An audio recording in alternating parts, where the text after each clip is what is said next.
of the things about our show is it's going to be unique. You are what you do. You can say any amount of things that you want to say, but what you do is what everybody sees. People are like, oh, I'm just going to JV it. Like, it's just JV it. Like, what the hell does that mean? I cannot tell you how excited I am to hang out with you guys today, so thank you so much. Well, then that end buyer could come back and say, well, I didn't fully understand that it was subject to. That's not a thing. Like, the SEC has thought of all of these things. They've been here since 1932. And you can do what you want with your property. Buyers have time, they have negotiating power, they have options. Oh my gosh, I am blown away by your inexperience, and they've been in business 20 years. And that includes things other people put on your property, right? It's your property to be okay. Suddenly, Cousin Jimmy's in a lawsuit. A novation is replacing one contract or one obligation with another. Out with the old, in with the new. Yes.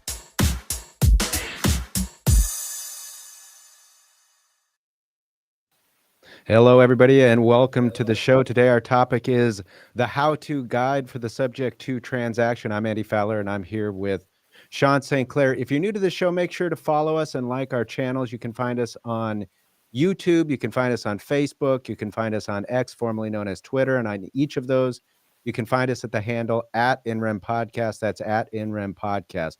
Also, if you'd rather just listen, you can download the audio version of the podcast.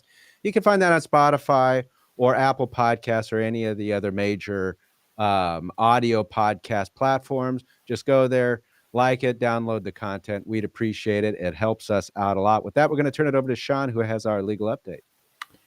Thank you, Andy. So my legal update today is basically the hottest topic in real estate right now, which is the National Association of Realtors settlement in a lawsuit that was brought by a certain group of plaintiffs claiming that the way the National Association of Realtors and the multiple listing services provided for commission cooperation or commission sharing between agents violated antitrust and other fair business laws. So basically, without getting into some of the nitty gritty, and there were some pretty high-powered law firms working on this thing on both sides, and so I'm going to simplify it here, but I'm sure it's more complex than what I'm going to make it. But basically, what it comes down to is sellers claimed that they should not have to offer a commission amount to the buyer's agent in order to list their property for sale in the MLS. So basically what the rules of every MLS pretty much throughout the country were was that in order for you to list your property in the MLS, you had to provide a cooperating commission amount to the buyer's agent. Now, that cooperating commission amount could be as little as $1, although nobody ever put $1 in there, but you could put $1 in there, but you could not make that field zero. It had to have some amount listed in that field. And so there was a requirement, even if it was as low as $1, that the seller would have to pay the buyer's commission. And so those sellers said, no, that's, unfair trade practices, that's antitrust, and brought a number of claims against National Association of Realtors, some large brokerages, the MLSs, and basically said, no, you can't operate this way. So they ended up prevailing and having I believe a jury verdict in favor of the plaintiffs. And then it was appealed. And in the appeals process here, the National Association of Realtors worked out a settlement. So what does the settlement provide? Basically, the settlement provides that it will be effective sometime in July of this year. And it does really two main things. So the first thing that it does is it eliminates the field in the MLS for a cooperating commission. So you do not have to put in, there is no field. So you can't even put in an amount. You can't put even zero in that field. The field will not exist, and you do not put that in there. And then the second thing that it requires is that every buyer broker in order to represent a buyer, must have a signed written employment agreement with the buyer. And so presently, the practice is that the buyer broker agreement is optional. If you represent a buyer, you don't have to have a buyer broker agreement. You can have basically an agreement verbally or in practice.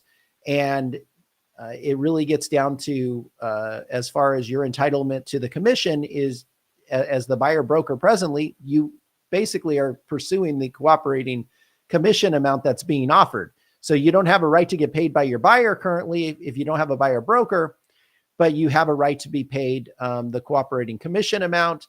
And if there's ever a dispute as to whether you're or not you're paid that, then there's a whole, mediation and arbitration proceeding on procuring cause and other things like that to figure out if you are entitled to that amount, but you don't have the law provides, as well as the, NAR ethical rules provide that you don't technically have to have a written buyer broker in place. Well, that's all changed. Now you have to have a written buyer broker in place going forward. So what does this really all mean? There's a lot of speculation of what it's going to look like from a commission standpoint. I personally believe that how commissions are paid is, number one, going to be dependent upon market factors and forces. And then second, it's going to depend upon what a buyer broker negotiates with their client and or the seller or the listing agent. So first, as to market forces, there is nothing in the settlement that prohibits a seller from offering to pay the buyer's broker's commission as a concession. So, we've all heard of seller concessions where the seller says, hey, buyer, you can use X amount of dollars for closing costs, for, loan origination fees, and now for buyer commissions. And so you can put that amount in the contract and have that be part of the concessions. So where does market forces or factors come in? Well, whether or not a seller is going to offer concessions is really going to be dependent upon what type of market you have.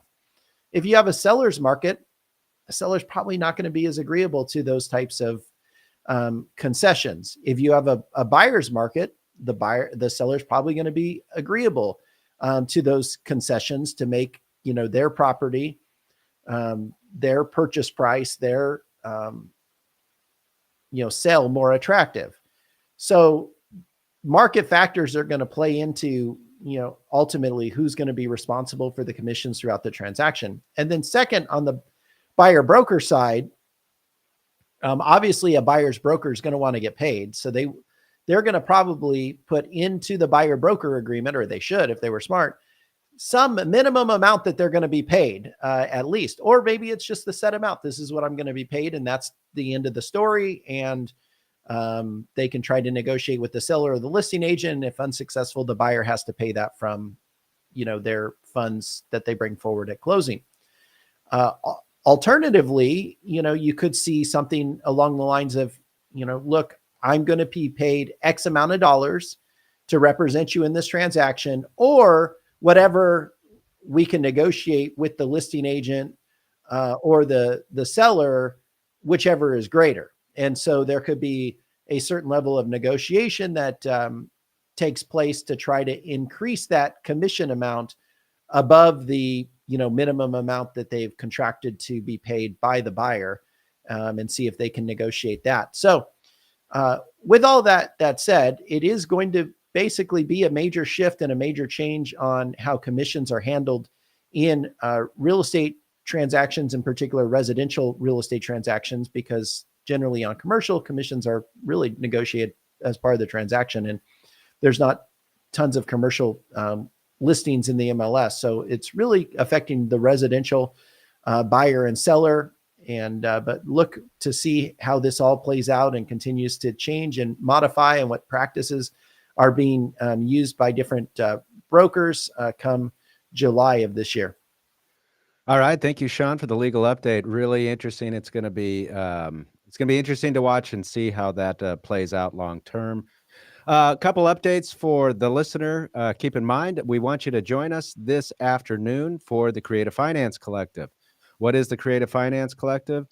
That is a opportunity, an online meetup essentially of professionals in the space of creative finance. There's not a lot of them throughout the country. It's a pretty niche area of the law, but we get together and we talk about all things creative finance.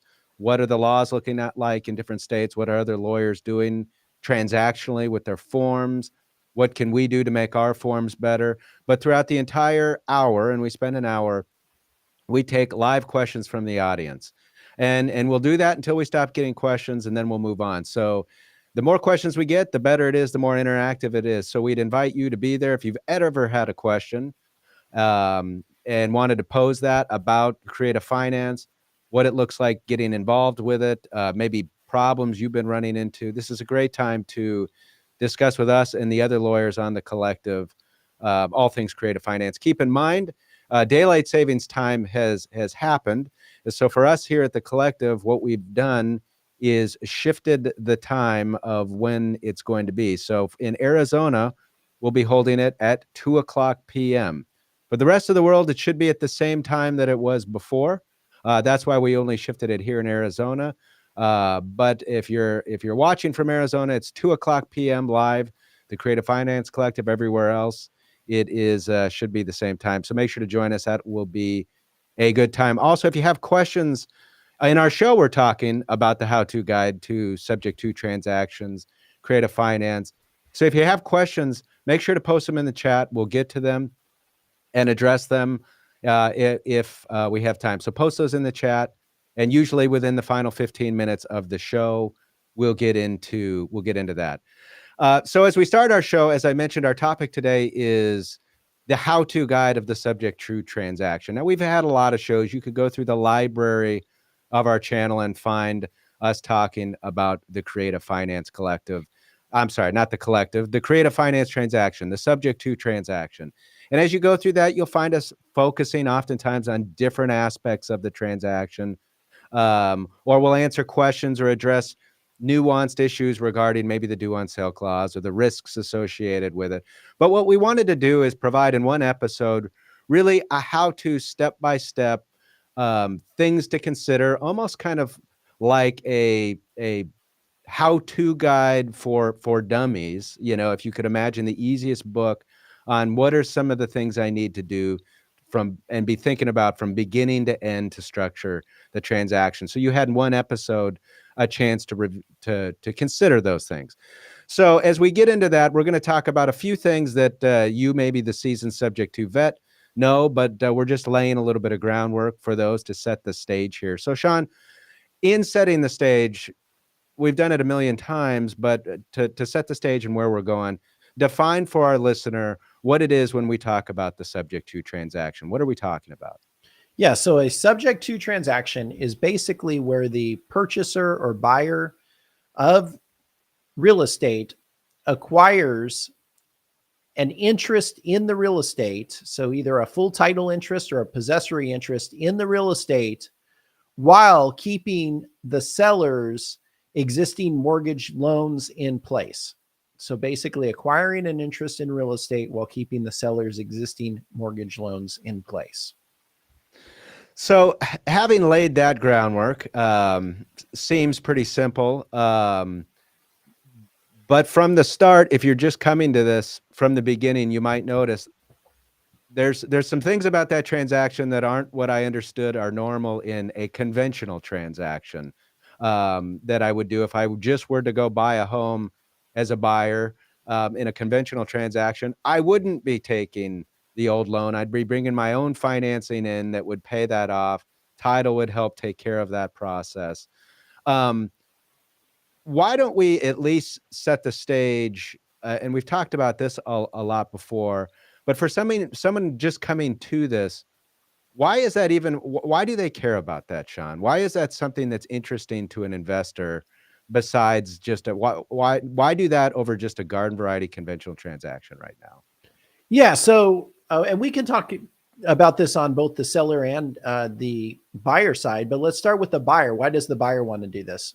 So number one, the buyer wants to take advantage of the seller's existing interest rate, right? So the seller hopefully, you're going in and you're able to basically take over the seller's existing loan that is at an interest rate less than what is out there on the market today.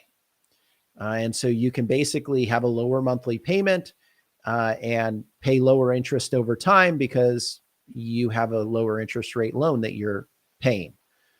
Second, along those same lines is you don't have to, or the amortization is better, right? So even if the seller's been paying 2 or 3 years on the loan, well, now you're in there with, the first 2 or 3 years of interest already being paid. And as you know, when you amortize a loan, all the interest is front loaded and then the principal payments start to increase. So you've already basically paid down or have a better amortization on that loan after 2 or 3 years than, say, if you started day one on a 30-year loan. The second thing is no credit or financing. You don't have to provide, generally, you don't have to provide bank statements, tax returns, W-2s, the whole thing, everything that, these mortgage brokers want. And it's a lot. I don't know about you, but whenever I've applied for a loan, they tell me what they want, and then they come back 3 more times with additional things that they want. And it's a never-ending cycle of providing that to them. And then if it goes out too long, then they want updated documents and this and that. I mean, it's complicated and it's a process in order to qualify for a traditional loan. Well, you don't have any of that. You don't have to worry about that. So that's another benefit. And then finally, another major benefit is the ability to use someone else's financing and not have to come out of pocket as much. Maybe the down payment isn't going to be as much as, say, traditional financing or things like that. And so you don't have to come out of pocket. You're basically able to acquire real estate with the loans in place and hopefully minimally come out of pocket in order to make the transaction work. So that's from the buyer side. From the seller side, a lot of people think, from the seller, why would a seller ever want to do this? And they kind of like, you're just convincing a seller to do this and it's not really good. Actually, it's the opposite in my view. The reason why a seller may want to do this is, number one, maybe the seller acquired the property, within the last couple of years, and there isn't much equity in that property, and something happened financially and they can't continue to make their loan payments. And they probably can't sell it without doing a short sale. You and I did a lot of short sale work, a lot of foreclosure work back in the day. Yeah. And we know what happens with a short sale. It's not all roses. I mean, it's great. You get out from under a bad financial situation, but your credit's wrecked for a period of time. And so, you can avoid that scenario. You can bring the loan current if it's in default, or you can have the loan remain current and somebody keeping that loan current. And by the way, that improves your credit score. Every time you make a on-time payment on a mortgage loan, it gets reported that way to the credit bureaus and it improves your credit score. And it doesn't show who made the payment. It doesn't say, so-and-so buyer made it. Doesn't matter. It gets reported. Now, there are things to consider if you think, I want to eventually buy another house, in the next 6 months or a year. You need to talk to a mortgage broker and find out what that looks like as far as, if payments are being made on that mortgage loan by somebody else, if they're being made to a note servicer that I highly recommend is put in place. How long of a, period do you need to prove up this so that it doesn't, affect your debt to income ratio? Because the loan will still be on your credit report. It'll still be on your debt to income ratio. But if somebody else is paying it, eventually there is a period of time when you don't have to, have that anymore, but your credit's improved. The second thing for sellers is the ability to, and investors always hate it when I say this, but the ability to sell your property for more than what it's worth. Because if you are savvy, you are looking at this thing and you're saying, wait a minute. I have the property, which is worth X, but I also have this low interest rate loan that people are just, wanting so badly because that golden ticket's no longer out there, right? I mean, that's sailed. We're 7% interest now, right? Or something along those lines. So, they want this golden ticket. They want that 3, 4, 2.5%, whatever it may be, loan. And that has value. And when you work out the numbers, an extra 20, 30, 40 grand to acquire and be able to take over that low interest rate loan, I mean, you'll make that up in a couple of years on the, interest that you're going to have to pay.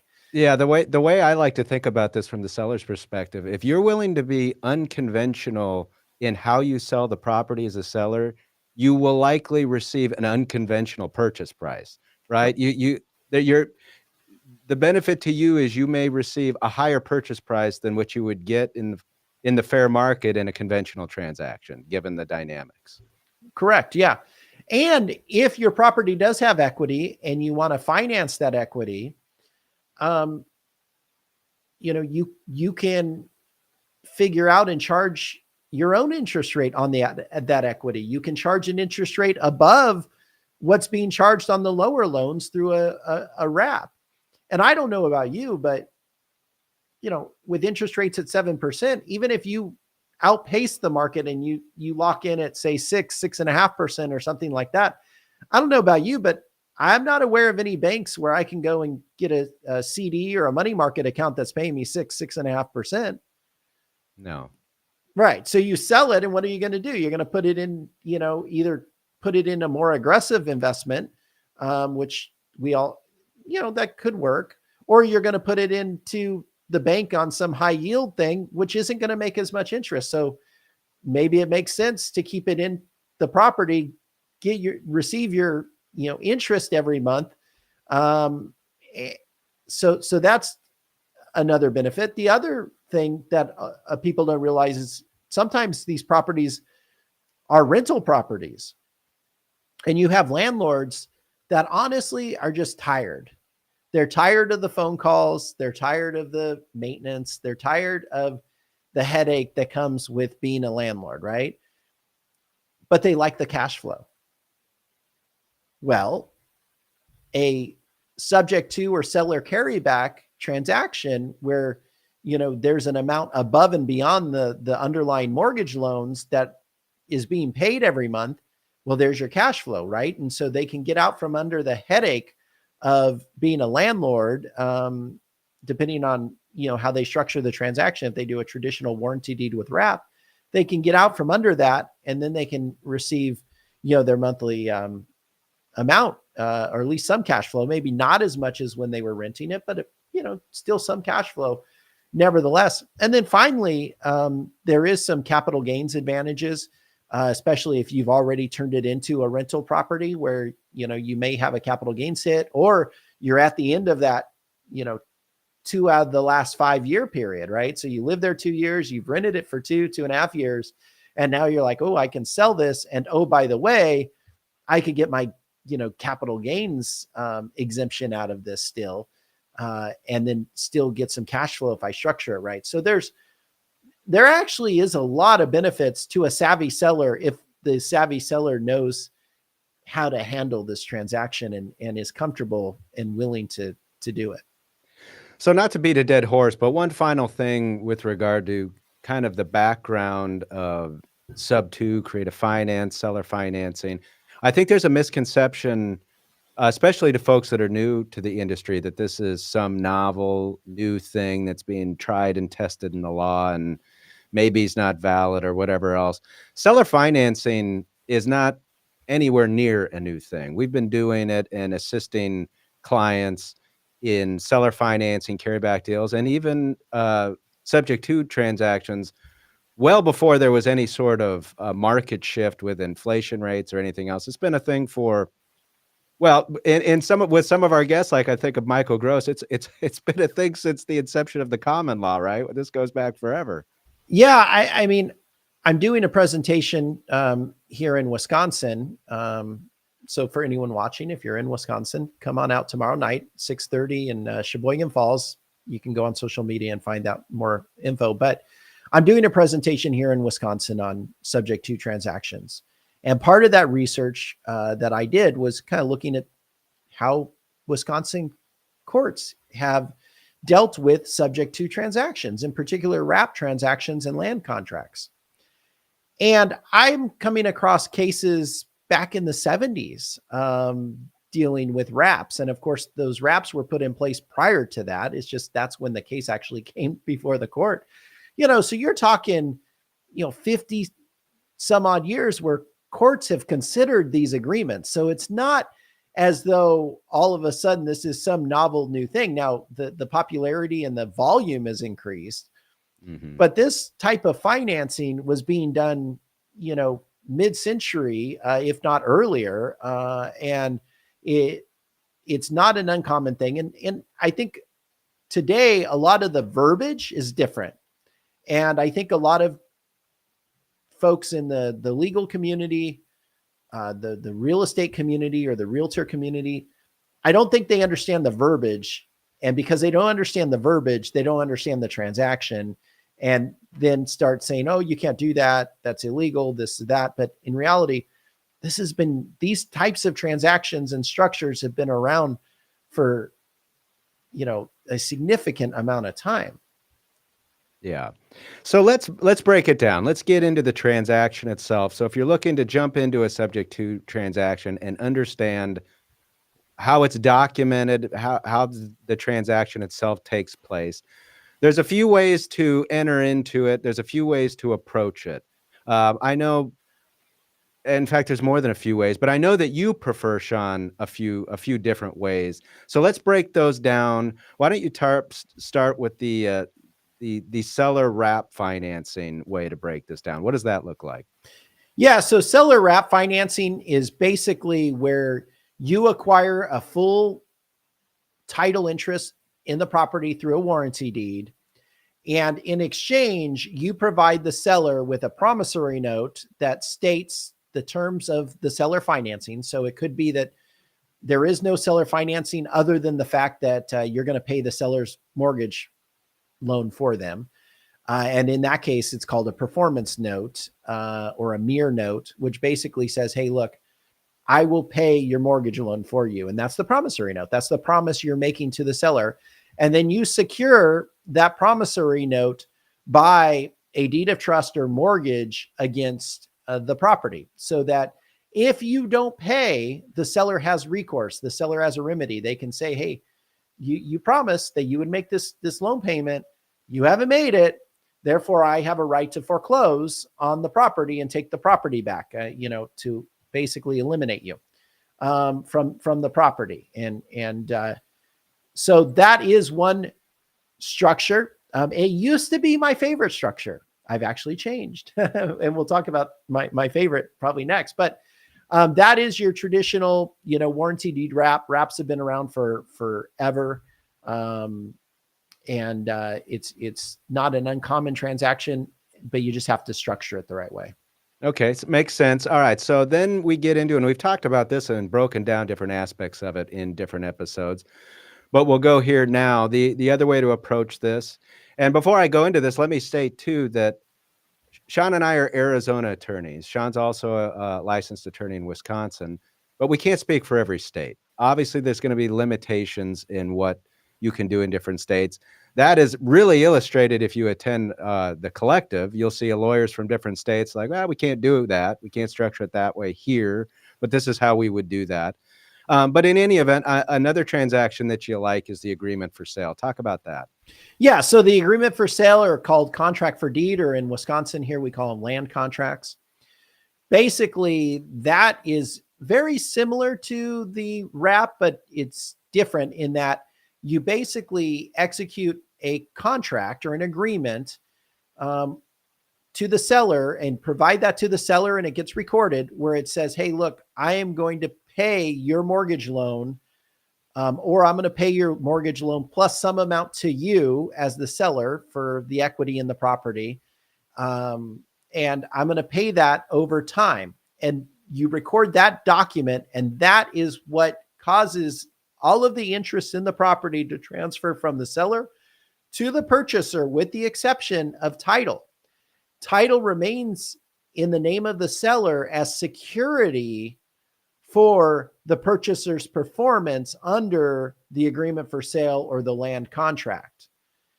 But that's all they have, is that title as security. They do not retain any other rights with respect to the property.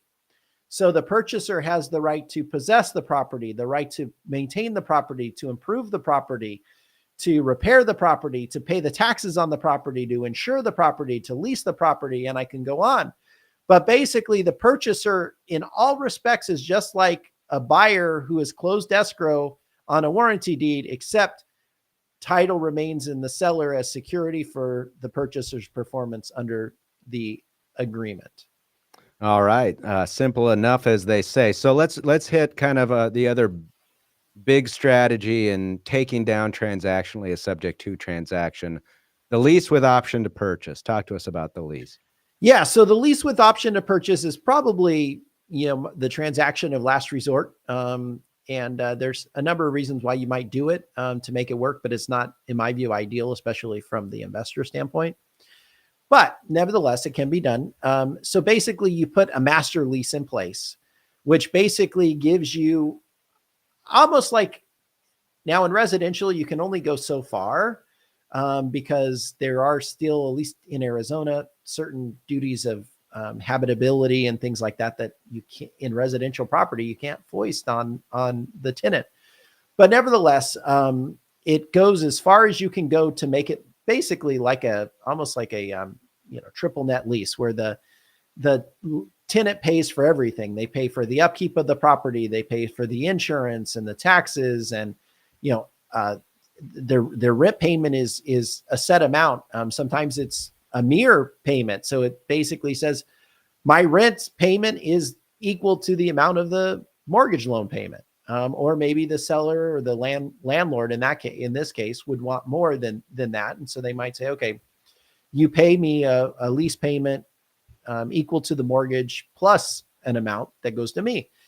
But basically that master lease gives also the tenant the right to sublet the property, the right to, if you're an investor, you're probably going to want to assign the lease, to change the locks on the property, to basically treat the property as your own to the extent you can under the different residential landlord tenant acts. And so, you provide that lease, and then you pair it with either an option to purchase, or I sometimes will pair it with a purchase contract with an extended escrow period. And we're talking extended escrow, like 2-3 year type of escrow. And we record either the option agreement, we record a memorandum of the option, or we record a memorandum of the purchase contract. The lease does not get recorded. But basically, it's taking a full possessory interest in the property with the right to purchase it at a certain time with certain conditions in place. You can choose to then purchase it and become the owner of the property. So you basically control the property, but you don't really own it, and don't have the same bundle of rights as you do in the other two types of transactions we've already talked about. All right. So we talked about the different transactional ways to break the subject to transaction down: seller wrap financing, agreement for sale or contract for deed, and the lease with option to purchase. As with everything, as with every strategy in life, there are benefits and there are disadvantages. So let's talk about those. I don't think we need to necessarily break all three down. I think we can talk about them interchangeably, about the benefits or the advantages and the disadvantages of each. But why don't we just start with the agreement for sale, since that you kind of said is become one of your favorite. Talk about why it's your favorite, and then what disadvantages does it have? So the reason why it's my favorite is it's kind of the middle ground when it comes to the due on sale clause. So title hasn't transferred, but technically it probably does fall within the due on sale prohibitions for most deeds of trust. However, I've not experienced a situation. Now I've seen it. In fact, there's case law in Wisconsin here where this has happened, but I've not seen where a lender has invoked the due on sale clause because of a land contract or an agreement for sale. Not saying it can't happen, because it has. In fact, like I said, there's case law where it has happened. But I like that because it provides that middle ground of, still keeping title in the seller's name. When you search the assessor's website, you're going to still see the seller as being the owner of the property. But then it gives the buyer, for all intents and purposes, the ability to, control that property. Some disadvantages is, depending on what CPA you go to, you may or may not get the full tax benefits that you receive with a warranty deed purchase. And when I talk about tax benefits, I'm talking about, the mortgage interest deduction, although I think that's, fairly well decided, but that's up for a CPA to decide. I think normally you can claim that. And then second would be the depreciation for the property. And that is, I think, more of a gray area, but once again, it's really up to, the investor and their CPA to figure that out. So that's one downside. And then the second downside, and this is the biggest in my view, is it does really, there's bankruptcy risk, because it is an executory contract, which means a trustee in bankruptcy can, if they fulfill certain requirements to basically put the parties back in the status quo, they can come in and basically wipe out that agreement. And, it doesn't matter whether it's been 90 days old or a year old or 5 years old. It doesn't matter. The trustee, because it's an executory contract, could come in and basically unwind the whole thing. Now there's certain requirements upon the trustee as far as putting the parties back in the status quo and things like that. But nevertheless, they could unwind that. And so you're at risk for bankruptcy. So that, in my view, are the real two, disadvantages. But to me, the big advantage is the due on sale benefits for the land contract. So on the flip side of that, then moving to the seller wrap financing, one of its benefits over the agreement for sale, what I hear from you saying is it doesn't carry the same bankruptcy risk that you have, because you're not talking about an executory contract with that transaction, correct? Correct. Yeah. And that's the thing. And, you and I know this, Andy, but if you close within 90 days, good luck. You're probably going to be at risk to having it set aside, because that's what we call the voidable preference period, right? That's where the trustee can step in and be like, I don't care, how bona fide this transaction was. It doesn't matter. It was within 90 days. And so I'm just unwinding the whole thing. So the trustee has the ability to do that. Now, between 90 days and a year, the trustee may have the ability to unwind, depending on, who still holds title to the property and whether or not they think it was a bona fide arm's length transaction. And, some of the factors that go in, and this is a biggest one for investors, is the purchase price.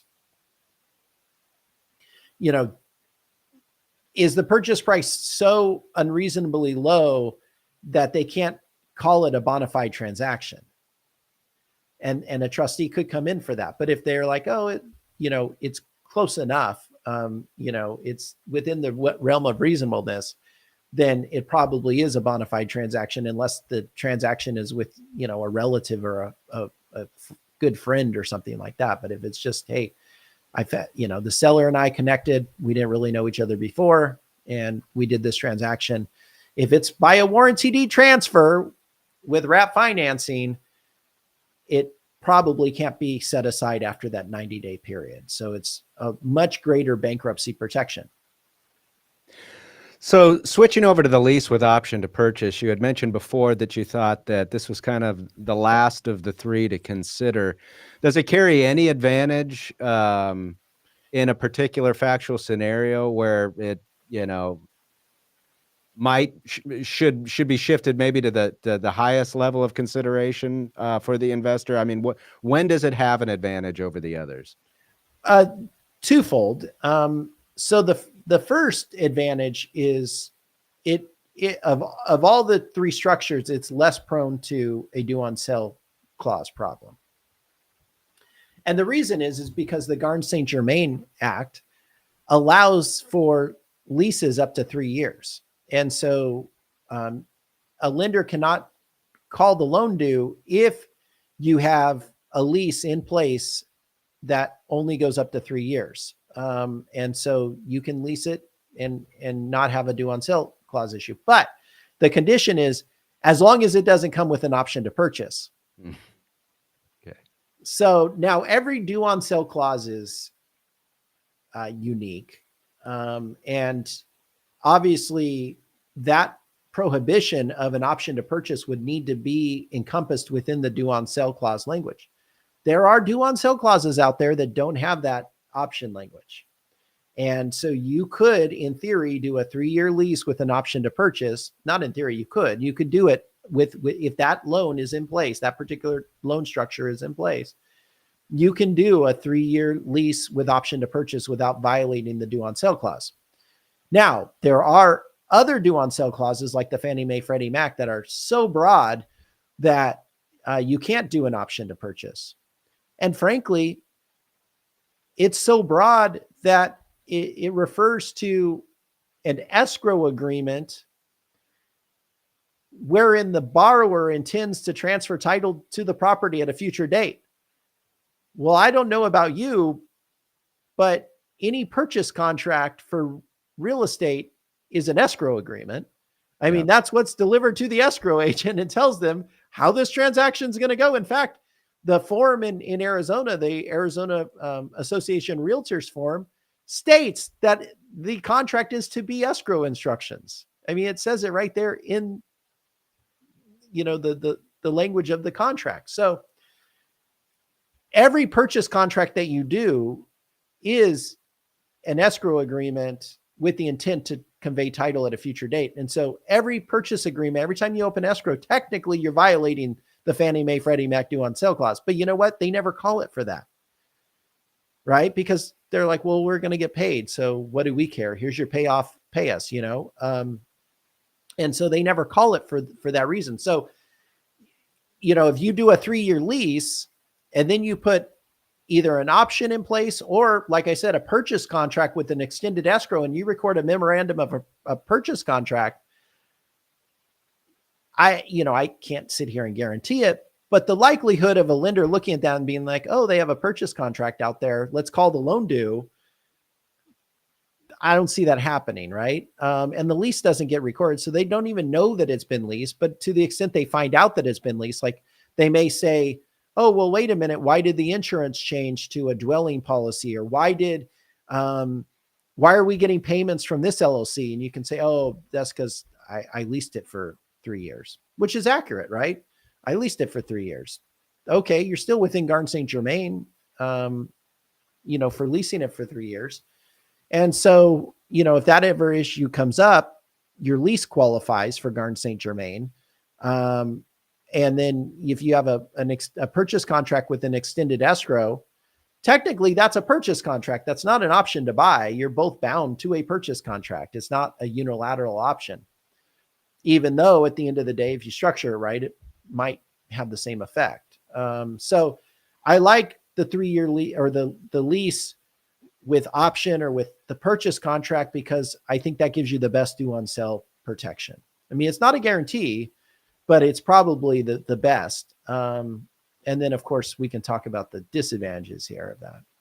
Well, we'll talk about the disadvantages. And, as we're talking about the advantages, the contrary is the disadvantage, right? So, right. I think people appreciate some of those there, and we'll get into that more. I want to go into breaking this down from a document perspective. Yeah. So, okay, I've heard what you guys said. This sounds great. I like the seller wrap financing side of that. I think that's for me, or I think a particular transaction I'm looking at, this would fit with that. What documents do I need to make that happen, or should be thinking about? Yeah. So for the warranty deed with wrap financing, basically what you need to make this transaction work is you need a purchase contract, a subject to addendum. And basically the subject to addendum is just breaking down all the risks to the seller. I'm assuming you're doing the transaction with a consumer seller if you're an investor. And I'm talking from the acquisition side. There's different disclosures you have to make from the disposition side, but from the acquisition side, you want to disclose to the seller tons about the transaction and the effect of the due on sale and the effect on credit and things like that. Then you're going to need corresponding documents. So you normally want to have like a limited power of attorney that would allow you to transact on the property on the seller's behalf, especially since the loans are going to remain in place, and authorization for the lender to release information. You're going to want assignment of insurance proceeds. You're going to want a change of address form, so you can make sure that mail from the lender is coming to your address and not the seller's. So there's a number of related documents you're going to want. Then for closing, you're going to close with a warranty deed, with a promissory note, and with a mortgage. And so those are the documents, critical documents, that you need for that transaction. Okay, so that sounds like a lot of documents. It is a lot of documents. I should just go on the internet and I can search Google and those will all come up, right? All the Rogwoods will come up. Try ChatGPT. Maybe you'll have better success. No, don't try ChatGPT. Yeah, no, don't do that, because it's going to be wrong. And, I've dealt on the backside of these things, where people call me and say, oh, I have this problem and the seller's not cooperating anymore. And, I've been locked out of the online account and, things like that. So you say, well, what documents did you put in place? And they don't have the right documents in place to, resolve those types of issues. So, it's those types of things that we need to guard against. And so it's very important to work with, an attorney that knows what they're doing, knows how to do the transaction, and make sure that, you're dotting your I's, crossing your T's, for this transaction in every state that you're doing it in. So, So let's move over to the agreement for sale. yeah. What do those documents look like? Are there as many? No. And that's another reason why this is my favorite transaction. So you basically need the agreement for sale, and the agreement for sale is your purchase contract, your conveyance document, your promissory note or security agreement, and your deed of trust or mortgage, all wrapped up into one document, which is really cool. So you just need the agreement for sale or the land contract. You then need a subject to addendum, because you need to make those disclosures. And then you need the related documents like the power of attorney and authorization to release and assignment of insurance proceeds, change of address forms, those types of things. But that's it, much less document intensive. The way that operates is basically the parties sign the agreement for sale or the land contract. It gets submitted to escrow. They go through the escrow process just like a traditional sale. And then when it's time to close, they notarize the agreement for sale or the land contract with escrow. And then that document gets recorded, money changes hands, and you have a completed transaction at that point. All right, let's move over to the lease with option to purchase. Documents, what are we looking at there? Yeah, so the documents for the lease with option to purchase is basically your lease agreement with your option to purchase or your purchase contract. I mean, that's basically it, because the seller, will be responsible for, not the seller, the landlord will be responsible for the mortgage payments. Now, if you're going to be making the mortgage payments, then you may want to obtain a power of attorney, a authorization to release information, a change of address form. You may want to do all that in a lease with option, but it's not, necessarily required. Plus, you don't need a subject to addendum because title's technically not transferred. There's just a lease with an option or a purchase contract. So, less documents for that transaction as well. And I would be remiss if we don't back up and let me talk about two things on the warranty deed with wrap financing, as well as the agreement for sale transaction, as far as documents that should get executed, but they're not required. but they should, and highly recommended. So the first is on the warranty deed with the wrap financing. You should have the seller execute a deed of release and reconveyance. But the only time that they would do that, and that it can be done, is if you put a note servicer in place. And then you take that pre-signed deed of release and reconveyance and you deliver it to the note servicer, so that when you go to sell that property, when you go to pay off the loan, you go to refinance, you don't have to go chasing the seller down. You have a servicer that's there, that's the custodian of the payments, of the records, of the documents. And then they will say, oh yeah, here's what the payoff amount is. You pay it off. And then they give you the deed of release and reconveyance, and you don't even have to mess with the seller anymore. And the same with the agreement for sale and land contract. The warranty deed is what shows the completion or performance of that agreement. And so you want to have a pre-signed warranty deed from the seller to the purchaser that's also delivered to a loan servicer, who it basically serves the same purpose. They collect payments, they do accountings, they are the custodian of the documents, so that when you perform, you don't have to be chasing around the seller to try to get them to sign a warranty deed. I've had a number of transactions where agreements for sale were done years ago, 30, 40 years ago. It was clearly paid off, but nobody ever recorded the warranty deed. And so, my client goes to sell it. They open escrow and title's like, well, you don't technically even have title to this. Go see Sean. And so they come to me, and then I'm like, oh, well, we got to now get that warranty deed for you. And sometimes it's easier than others, but it's still extra time, extra attorney's fees, versus if you pay for, or have even the seller pay for a note servicer or a loan servicer, put them in place, let them deal with everything. And you won't have those, title issues. You won't have to go chasing down the seller after 5-10 years, trying to find them, that type of thing. So, not required, but highly recommended, both a deed of release and warranty deed, depending on the transaction. All right, Sean, we have a couple questions, but before we get to those, I want to basically close the loop here. I want to close the loop in what we're discussing. So I'm going to put you on a lightning round here. Sure. You don't have unfettered ability to go on. This is quick, shoot them while they're up. All right. So I want to address two final things, really. Where investors are always thinking about the acquisition side of this, because they're trying to think about getting to the deal, and then they think about the disposition side after the fact. So what do they need to be thinking about on the disposition side in these transactions? And while you're at it, explain to us what we need to be thinking about from the insurance perspective on each of these transactions. So for the disposition side, you want to be thinking two things. Number one, have I given myself all disposition options available? So can I assign? Can I sublet? Can I do a traditional sale? Can I do another wrap?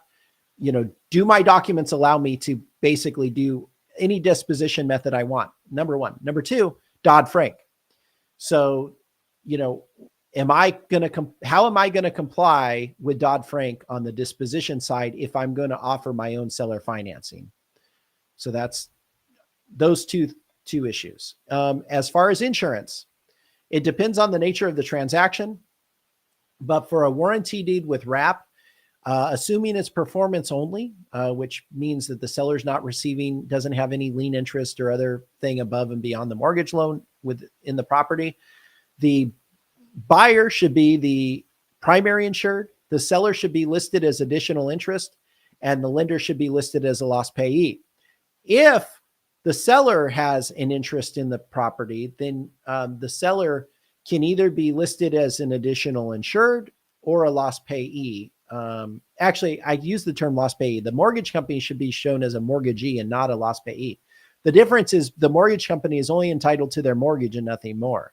A loss payee is a loss payee. And so they should be shown as a mortgagee, and then with the seller as either a secondary mortgagee or a loss payee or an additional insured if they are financing a portion of the transaction. On agreement for sale, the purchaser will be the primary insured, the seller will be the additional insured, and the mortgage company will be the mortgagee on the policy. And then a lease with option to purchase, the insurance stays in the seller's name. They continue to be the insured, and then you can add potentially add the tenant on as an additional insured. And then the tenant can also take out their own personal property policy, like renter's insurance. All right, so I know we have a couple questions. So Mayu, our magic wizard in the background, if you would post us or give us our questions on the screen. Does the purchaser have the same tax rights in claiming depreciation? So in a warranty deed with wrap transaction, yes. In the agreement for sale, depends on your CPA. It's gray. Everything that I've researched and heard, and when I've talked to CPAs, it's always gray. So it's between you and your CPA at that point as far as the depreciation goes. Definitely consult with the CPA. I'm not a CPA. I'm not a tax attorney. Consult with the CPA and figure that particular issue out. All right, Mayu, any other questions? What is the difference in quality and cost between hiring an attorney or a TC? Why don't you tell us what a TC is while you're at it? Yeah, so a transaction coordinator. So a couple of things. Number one, a transaction coordinator is not licensed to practice law. They're not licensed to draft legal documents. And so you can hire a CPA to shepherd you through the transaction, but you can't hire a TC to actually, draft the purchase contract, because that would be the unauthorized practice of law. Only attorneys can, well, I shouldn't say only attorneys. Attorneys are authorized to draft legal documents. Then in Arizona, we have a subset group called legal document preparers who can also draft contracts and legal documents. Real estate agents, as long as they're representing a party to the transaction, they do have the ability to draft legal documents or purchase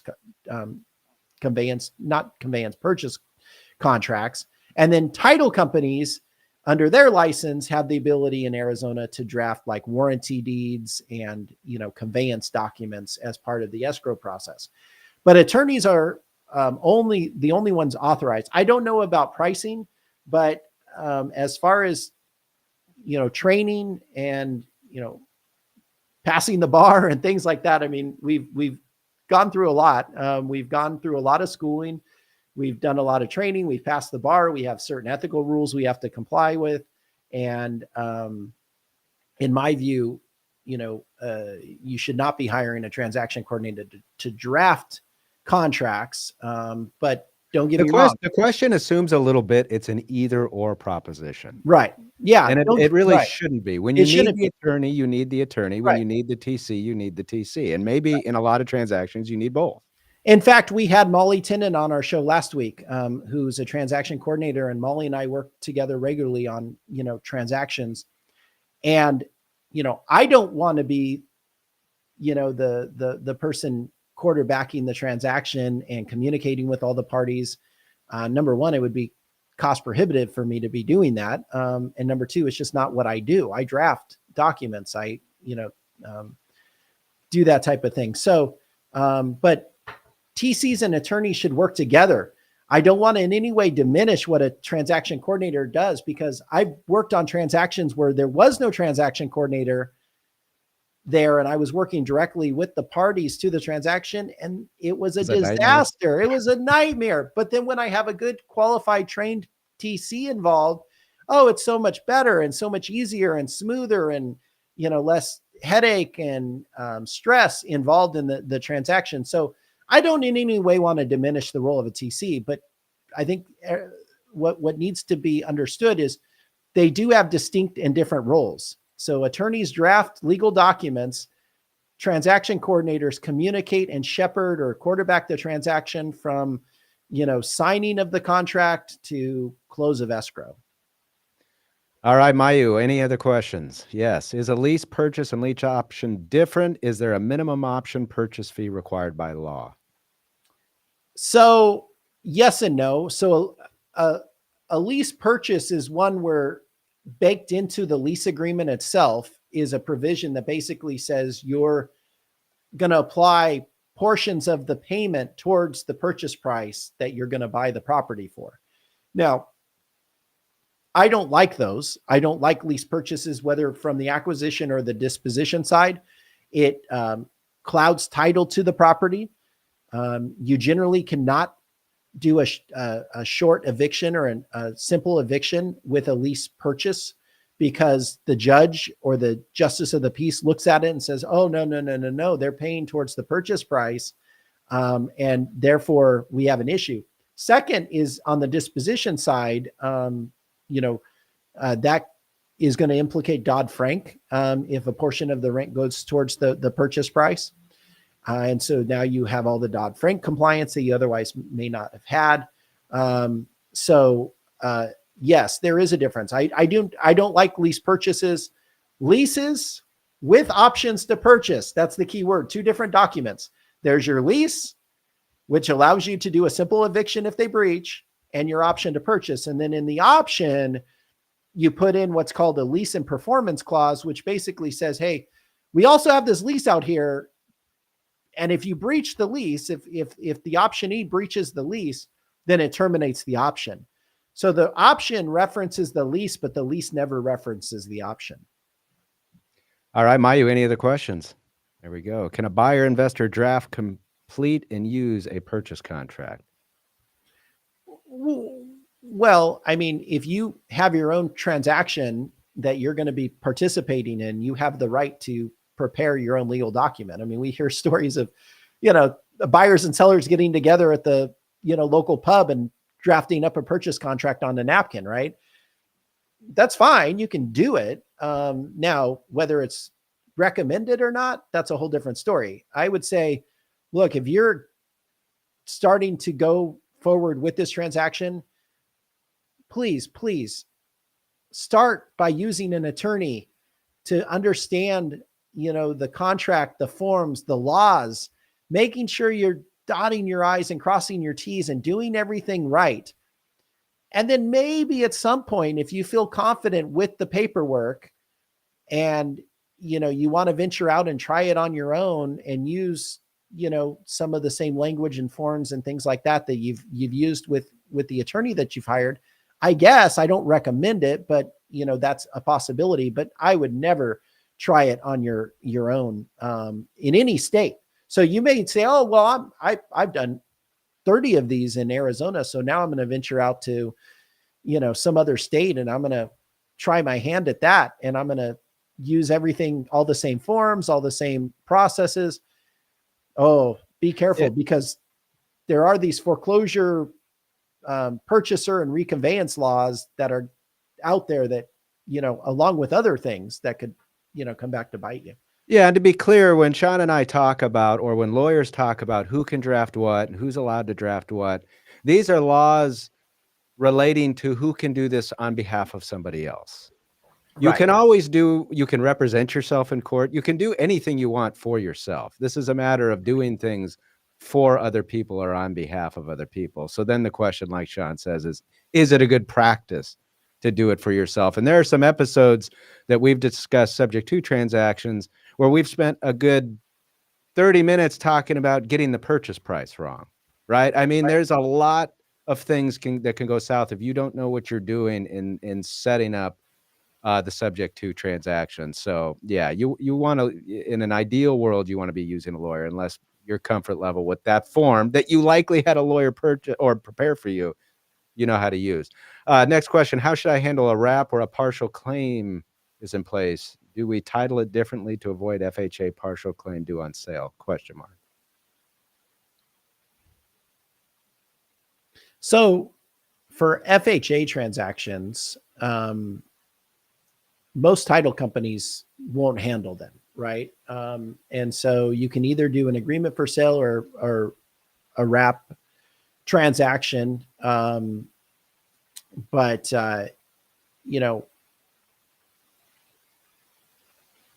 you just have to figure out how you're going to do it. There's ways to self-perform. You can sometimes get title insurance after the fact, but they're complicated. And it's definitely something where if you're going to do an FHA, I would consult with an attorney and just make sure you're doing everything, spot on, because, there are tons of issues that come up with FHA transactions.